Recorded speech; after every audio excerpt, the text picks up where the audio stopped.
Hey guys, what's up? It's Jules here for WhatCulture.com with another episode of the most insane things happening in wrestling right now. The show that does exactly what it says on the tin in the most annoying way possible. You're welcome. But before we begin this week's episode, I just want to address something that happened last week. I used a term that is not okay in the LGBT community, nor any other community for that matter. And I'm deeply, deeply sorry if I offended you or anyone else with the use of that term. I assure you, it comes from a lack of awareness and ignorance on the use of the term, not any sort of hatred or distaste towards any group of people. Everyone deserves the right to feel safe and comforted within society, and I apologize again if my lack of awareness put that into question. Okay, I've taken the video down now because I don't want that going any more forward, and I hope that you can see that this was a mistake and not anything said with malice. Anyway, I hope that that clears things up. And with that in mind, let's crack on with the show and hit that intro.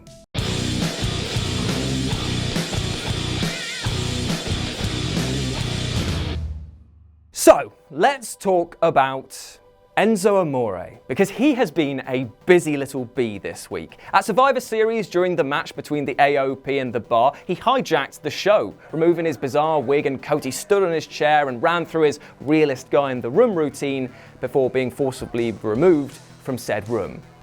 It was utterly stunning, and I would have actually called Drake Maverick pissing himself over him returning to the WWE in any form. But it didn't stop there. After being banned from the Staples Center indefinitely, Enzo took to the parking lot and started flying cars in an effort to get people to visit a rap concert that he was holding a short time later.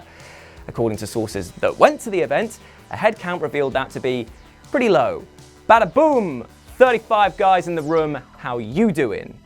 For those that did show up though, they actually got to watch Enzo run through a stage wrestling routine that was so sloppy it made the Shockmaster's debut look graceful, and tracks off of his new album, Rosemary's Baby Part 1, Happy Birthday, it's a mouthful.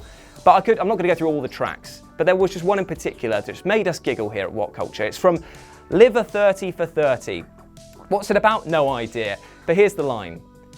I'm more mature than you. Oh, Enzo, I think you've got more GAN than you bargained for with this rap lifestyle, because bursting into your old place of work to make noise and piss people off backstage isn't proving to anyone that you're doing all right, is it? Now, imagine, if you will, getting a snap from a WWE superstar. Pretty cool, right? It might be them telling a joke, it might be them doing a workout, it might be James Ellsworth licking his lips and then turning the camera around so you can see that he's touching himself. Brilliant. I would have actually rather taken Adam Wilborn screaming Titus worldwide over the images and videos that Ellsworth sent out recently. Now, before I carry on, at this current time there is no concrete evidence that the footage that was sent to Ringside News of him licking his lips and playing with himself was sent to a 16-year-old girl, as so many stories claim. That's for the law to find out and deal with. What I'm thinking is that it's bloody insane that he tried to do this to anyone in the first place. Now, my chin is so weak that I've had to put a fur coat on it, so I feel somewhat comfortable offering a spot of advice here.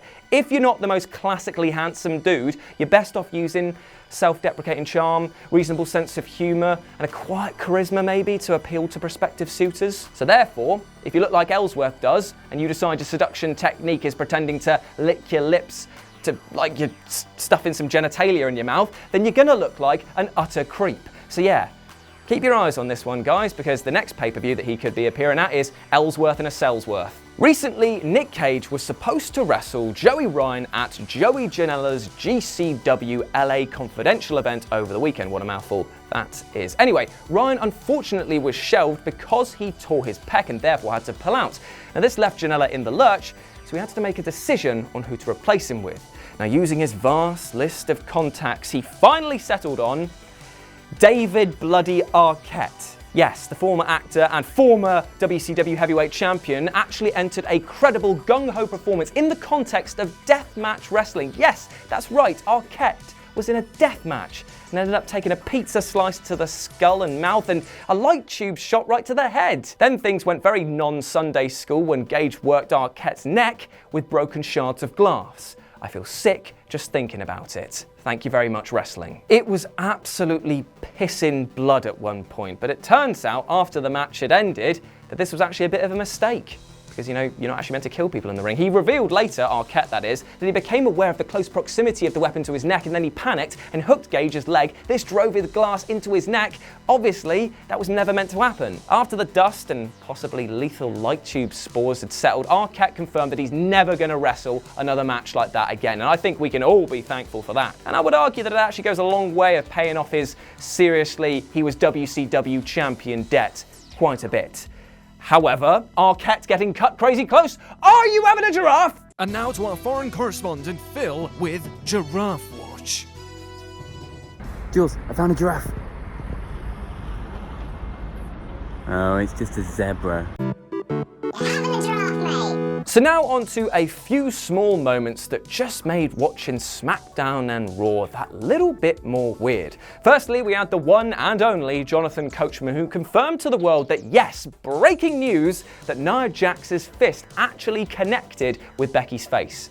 Well, we can all see that clearly thanks to the man being covered in bloody jam as soon as it happened.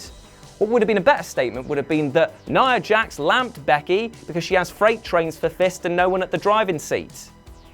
He didn't say that. Then we had The Miz being done over by two jobbers in what I can only describe as Shane McMahon destroying the last vestiges of hope that anyone had of seeing him get his comeuppance for sharking The Miz's position and winning the Best in the World trophy, a trophy that I might add he had brought to the ring in a time when Braun Strowman doesn't carry his belt to the ring. And finally, we had the New Day's Xavier Woods sticking up his middle finger a bit through his Pilgrim outfit, which had 6-1 embroidered on the front. This was a direct rib on Steph and Baron's statements all throughout Raw on Monday, which said that they cleanly swept the Survivor Series cards 6-0, ignoring the fact that the tag team elimination match was won by SmackDown. The insane thing is here that 6-1 wouldn't have mattered one jot. The Raw brand would have still been seen as dominant, and the refusal to do so just accept the facts makes it all the more strange, right? Anyway, moving on. And now for the final section, and it begins with a question. What is the dumbest weapon used in wrestling? Like, what's the weirdest item that you've ever seen used in a death match? Personally, I've seen fireballs, ironing boards covered in barbed wire, pliers, and enough light tubes to illuminate Brighton Pier, but I've never seen an honest-to-God cinder block being thrown.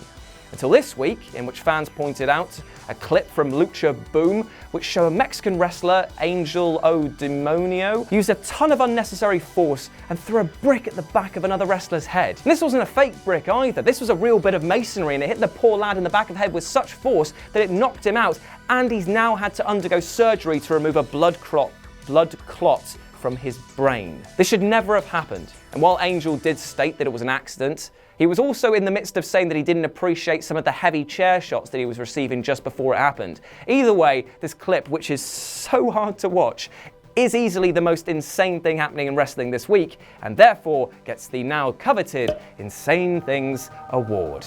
Look at it shine. I wish it wasn't though.